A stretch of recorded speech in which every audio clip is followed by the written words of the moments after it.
Susuportahan nga pala namin nasa tarpaulin na yan. Sabi ko nga ngayon nga pala laban niya. Kababayan ko nga pala siya, pero ko nga di siya sa Facebook. Kaya ngayon nagaya na nga ako sa GC namin, napuntahan nga namin siya dito. Para nga ako kahit papano. Lumakas nga yung loob niya at matalo niya yung mga kalaban niya. Kaso nga lang halos isang oras na nga pala siya naghihintay. Dalawa kanya katunggalin, natakot na nga yata sa kanya, kaya nga hindi na umati. At dahil wala naman na kayo hinihintay, unti-unti na nga pala nilalagay nga dito yung burger sa lamesa. At sa sobrang dami nga, hindi ko na nga mabilang, pero parang nasa 100 nga tumahigit. Parang nga ako hindi na katitigil kakalagay nga dito. Nanap nga pala ito na alas 3 ng hapon. At alam nyo din ba, ginawa niya nga paghahanda nga dito sa mukbang na to. Kahit nga sabihin nyo hindi halata. Mula nga kinagabihan, umaga, tanghalian, at hanggang ngayon hindi pa nga pala siya kumakain. At sabi pa nga niya, nung nakita nga doon niya yung mga burger niyang kakainin, parang makaka 30 piraso nga daw siya. Parang nga ako, ang hirap nga tumabi dito. Baka pati nga kako ko, malunok. At aba nagla-live nga siya, may mga nagko-comment ng mga mahal niya sa buhay. Ito nakita nga yung mga burger na nakahain. Ka ba naman sa comment? Baka nga daw yung basta alam nyo na yun. Ngayon pa nga lang, ipinapaalam na nga sa kanya. Siya nga minamahal na kanyang kamag-anak at na kanyang pamilya. Sobrang excited na nga kami lahat ng mga nanonood dito. Ito nga si Kuya, naka-smile na nakangiti pa. At ang pumesto na nga siya para makabuelo. Abay hanggang pagsarayatan ng tindahan na to, hindi na nga yata lulubay kakalagay dito. Inalugalig na nga di pala niya yung tiyan niya. Sa mga laman loob nga niya. Takam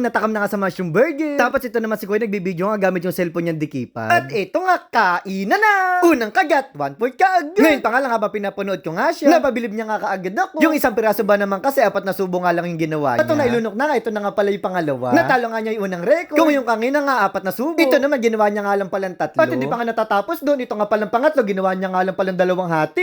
Para nga kakumari nga lang yung sinusubo niya. Pato na dito na nga sa pang-4. Bigla na nga lang pala siyang kumakaway sa labas. Kaya lahat kami napalingon, nakala namin kung sino tinatawag. Wala naman kakong tao. Yun pala, nakikita niya na si San Pedro. Ala, si San Pedro, ayun na.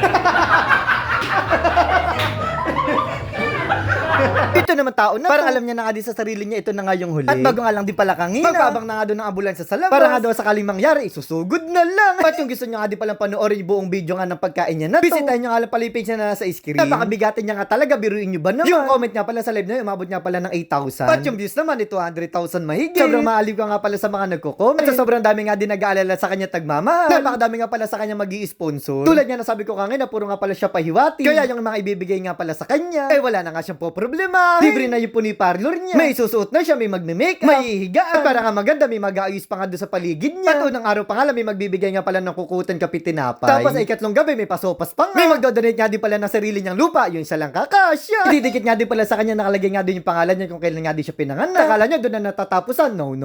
Pinakula, meron nga din pala siya pang 1 taon. At syempre, lahat nga lang pala na yun. Pawang biruan lamang. At dahil ayaw niya nga kakatigil kakasalita, yung laman na bibig niya nahulog. Magpasalamat siya, nasa lunan tiyan niya. Pinalik niya nga ulit, sayang nga naman kasi yun At ito na nga pala pang 8 niya, kaso nga lang medyo nanginginig na nga pala siya dito. Tapos natutulala na nga din. At yung paa nga niya, kung saan na nga lang din gumagalaw. Kaya nga di pala nalaman na busog na nga siya. Mga butas nga kasi sa damit niya, kanina maliliit lang, ngayon malalaki na. Ayun na yata ang ambulansya. Wala tayong magagawa hanggang 9 lang talagang nakakayanin ko.